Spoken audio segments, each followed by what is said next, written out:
What's going on? Welcome on into the George on Tap show, where I give you what's on tap in sports, the biggest stories of the sporting day. And today it's going to be a little bit of a shorter show. We are traveling, and then we're going to be off on the show from tomorrow through Tuesday, most likely. So no show Friday, no show Monday, and then we're back for football season, full fledged and full force, getting ready for the real week one of college football. This is week 0, and the rest of the betting previews of the NFL, which is on our Sports on Tap show. See it in the link in the description below. As always, this is brought to you by Underdog. Use promo code on tap to get up to a 50% bonus on your first deposit, up to $1,000 live on our betting show, which I said you can find in the link in the description. We built out Aaron Judge, 1.5 total bases higher, Michael Stefanik, 1.5 hits, runs, and RBIs lower, and Sean Murphy, 1.5 hits, run, RBIs lower as well.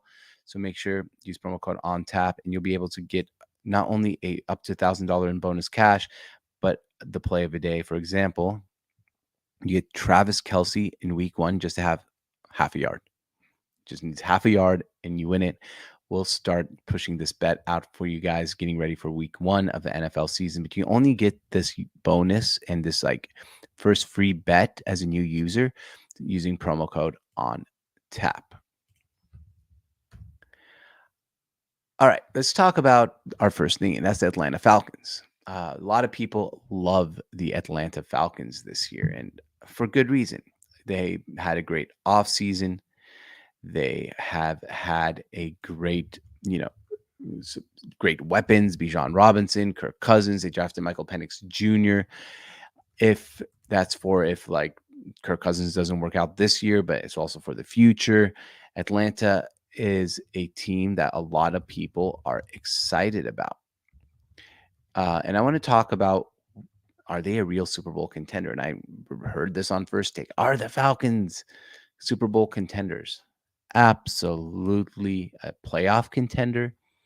I don't think the Atlanta Falcons are Super Bowl contenders. They're only plus 100 to win the NFC South. Those are very low odds for a team with Kirk Cousins, Kirk Cousins. We've been talking about how bad he is on prime time his whole entire career. Now you think he's going to go to Atlanta and win a Super Bowl in his first season there, coming off an Achilles injury? To me, it makes absolutely no sense. This is not a team that is a Super Bowl contender. And I'm sorry to Falcon fans. I think you're going to be exciting. I think you're going to be fun to watch. I think you're going to be electric. I think Kirk Cousins will be good. But to win a Super Bowl in year 1 of a new quarterback in a new division coming off an Achilles injury and a new head coach, when do you ever see this happen? I got news for you. You never see it happen. You never see a team go get a new quarterback coming off an Achilles injury with a new head coach, whole new roster, basically. They finally got some defensive pieces, Matthew Judon. And you think they're going to be Super Bowl contenders? They're plus 100 to win the division. They're like huge favorites to make the playoffs, which I think they will. The one thing I will say about the Atlanta Falcons is they have one of the easiest football schedules I've ever seen in my life. So they're going to rack up wins. They're going to go far. They'll probably make the divisional round of a playoffs. But that to me doesn't necessarily make you an automatic Super Bowl contender. So yes, be excited if you're a Falcons fan about the Falcons. Should be pretty good. But calm down here on the Super Bowl expectations, because I don't necessarily think the Super Bowl is in arm's reach this year. I think you're more likely to go there in the following year. So relax, take a deep breath. You are not Super Bowl contenders yet. We've been saying this years and years and years about Kirk Cousins. The dude is not good enough to win with he wasn't good enough to win with Justin Jefferson. And in the NFC, it's pretty easy for me to say the Eagles are more likely Super Bowl contenders. The Cowboys are more likely Super Bowl contenders. Shoot, the Green Bay Packers, the Chicago Bears, the Detroit Lions. I mean, maybe not the Bears. I'll give you that.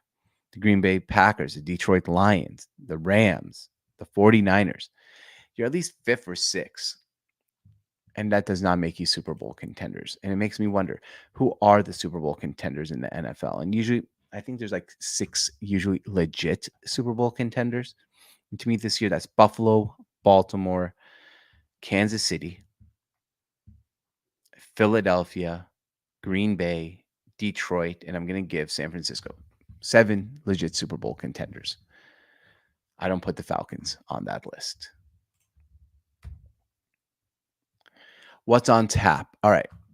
Let's talk about, I saw this also on First Take. What quarterbacks can knock off Patrick Mahomes? And it made me think, like, there was time where Michael Jordan was in the league in the NBA and no one could knock him out. He really prevented so many players from winning NBA championships, and Mahomes might do the same thing. It might prevent players like Josh Allen from winning a Super Bowl. Some people say Lamar Jackson from winning a Super Bowl. Jalen Hurts in the NFC. Not Brock Purdy. I'm not going to give Brock Purdy his flowers, but it prevents the 49ers maybe from winning a Super Bowl. He's already prevented them from winning 2 different Super Bowls. But realistically, in their careers, I think football is a little bit different than the NBA. Sure, I think Mahomes is going to win a ton of Super Bowls, just like Brady did. But that didn't stop Ben Roethlisberger, Joe Flacco, Peyton Manning from winning Super Bowls, Russell Wilson from winning Super Bowls. I think it's more likely these Super Bowls, these quarterbacks, most of them win Super Bowls. Maybe Josh Allen is just on the Bills and bad luck and he never wins one. Maybe Joe Burrow, also, guy I forgot to say, never wins one because of injuries. But I don't think he's going to block everyone from winning Super Bowls from the big quarterbacks. I think Lamar gets a Super Bowl eventually. I really do. I believe that Lamar Jackson will win a Super Bowl eventually. So my whole point here and my whole rant is, yes, Patrick Mahomes is going to prevent people from winning multiple Super Bowls. But in the NFL, there's always an opportunity for a player to actually come out and win Super Bowls despite having a juggernaut like the Kansas City Chiefs sitting there and trying to prevent everyone from winning anything. I think the Chiefs are going to be obviously good. I think they obviously win more Super Bowls during Mahomes' era. Mahomes is going to play 12 more seasons probably. He's not going to win 12 more Super Bowls. If he wins 4 more and ties Brady, possible. But that leaves 8 Super Bowls for other players. So no, Patrick Mahomes is not going to block the whole entire NFL from winning Super Bowls. But yeah, he's going to make it super difficult. What's on tap? All right. So Colorado football approached Saudi Arabia about investing in their NIL fund. I love college football, but this is not college football. Going to foreign governments to invest in your NIL fund, that is pretty insane. Now, people will probably wonder what's the connection and why Saudi Arabia. And I'm going to make this pretty easy for those. I'm Middle Eastern personally from Syria, not Saudi Arabia, but I kind of have some background here. Saudi government will pay for their students to come to the United States and study at a university for free. Actually, I know this is not college football, but a pretty nice move here. Get Saudi Arabia to invest in your NIL fund.